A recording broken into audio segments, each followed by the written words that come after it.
Beautiful nature.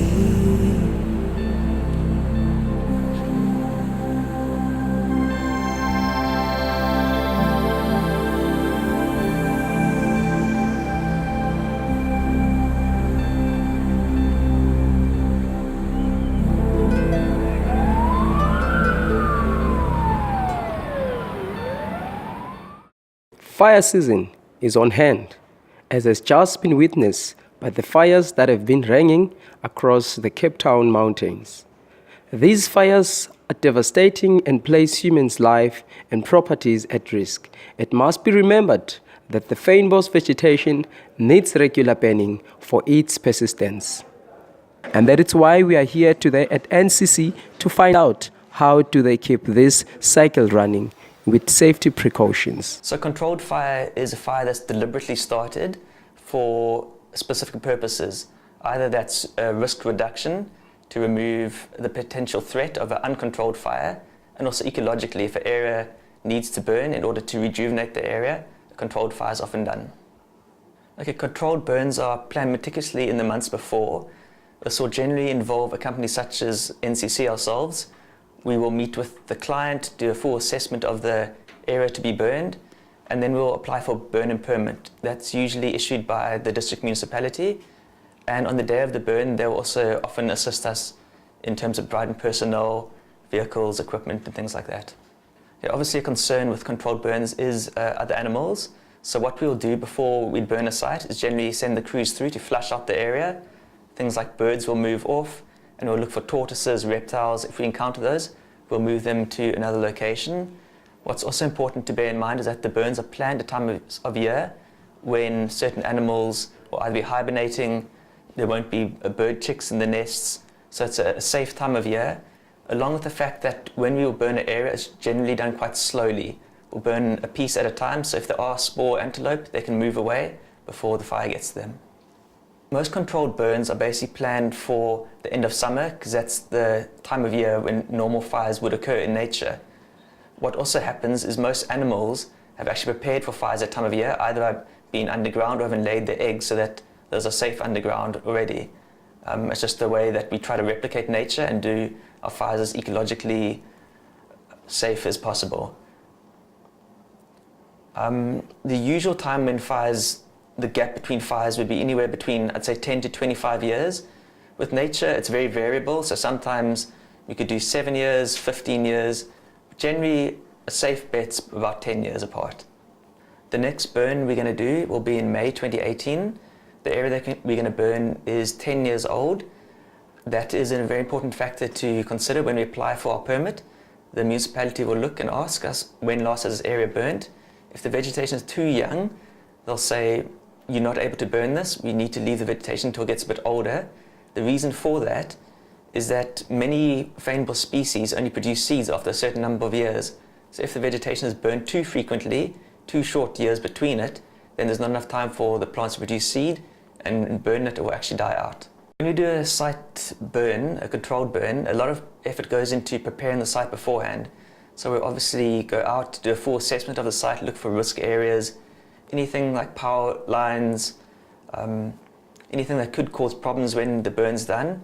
What we'll then do is cut fire breaks, ensure that there's no areas that could be at risk to any houses. If houses are close, we'll remove some of the vegetation and basically prepare the site so they can be burnt in little sections at a time.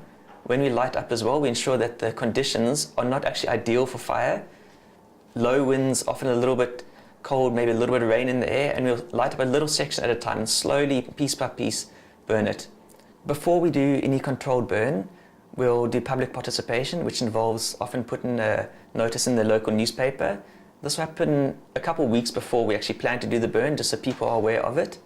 Then, as it gets closer to the time of doing the burn, we will be watching the weather to see whether it's going to be favourable. When we know it's going to be favourable conditions, we'll then do letter drops in post boxes. And if there's a homeowners association, something like that close by that we can email the people, we'll let them know that the controlled burn is happening. This will all then finalise the day before, so that people are generally aware there is going to be a burn, it's happening tomorrow, and that they can plan for it. Not that it will affect them very much, but just so that people don't panic. Here I am, just 10 kilometers away from Cape Point. I'm standing on the mountains covered with Fynbos, a vegetation type full of surprises. One of the biggest surprises is that fire plays a vital role in the ecology of the Fynbos. Well, let's go and find out. What is Fynbos? Well, Fynbos, quite simply, is the collective name for all the plants that cover these sandstone mountains down here in the southwestern Cape. If you're standing on a mountain or next to it in the southwestern Cape and looking at the vegetation, that's Fynbos. Altogether, Fynbos vegetation. Let's look at Fynbos in a little bit more detail. What actually is it? For a start, no big trees, no grasses. It's made up of reeds, the restios, a collection of bushes, and of course the bigger proteas. There's an example of Fynbos behind me here, but of all the paradoxes of Fynbos, surely the greatest paradox of all is that in order for this landscape to rejuvenate and become healthy and thrive and prosper, it must burn.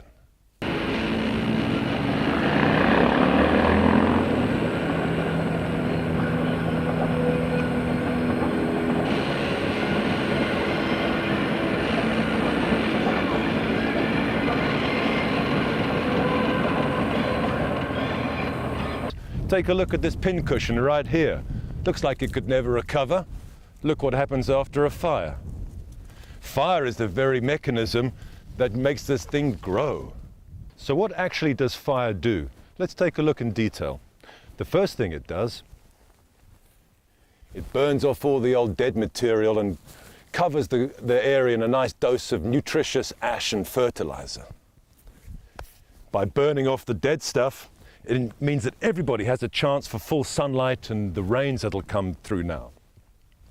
The mechanics of fire, the heat, will open up seed cones for seed dispersal. The chemicals in fire, ethanol, ammonia, the stuff that kills us, these plants are waiting for those chemicals. They encourage germination, for example. The heat of the fire passing over the landscape will encourage underground seeds to germinate. So by its very nature, destructive to us, but to Fynbos, absolutely imperative for their survival. Fynbos plants have evolved three main tactics to deal with fire. One, you can be a re-sprouter, like this pincushion protea. It'll burn down to the stump, but the chemicals in fire trigger germination from growing buds underneath the bark. Thick, corky bark means that it doesn't burn down in Fynbos fires. Two, you can be a reseeder. You can scatter your seeds before a fire, you can scatter your seeds after a fire. Some species use ants to drag their seeds underground and store them underground until there's a fire. This is a protea cone bush. It waits until the fire has opened up its cones, the seeds grow a little root, nudges it out of the cone onto the ground. Most Fynbos fires are started by lightning, but in the case of man, in the old days, here's what we used. It's called a tontelblaar, a tinder leaf. And these grey hairs, scraped off and dried in great quantities, were used as the tinder to start your fire. It's a member of the carrot family, but you can't eat it.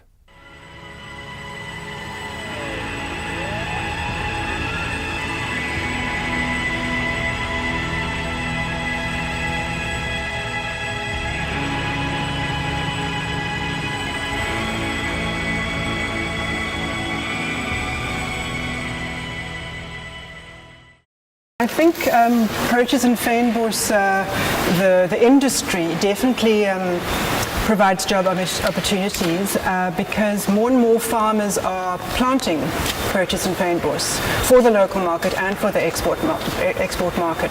So they're needing to employ labourers on their farms, they're needing to employ people who are helping with export, local people for the local market. So I think more and more our own flora is actually contributing to job creation. Fynbos is not just a vegetation type, but it also has a commercial value in terms of contributing to our economy as well as creating job opportunities.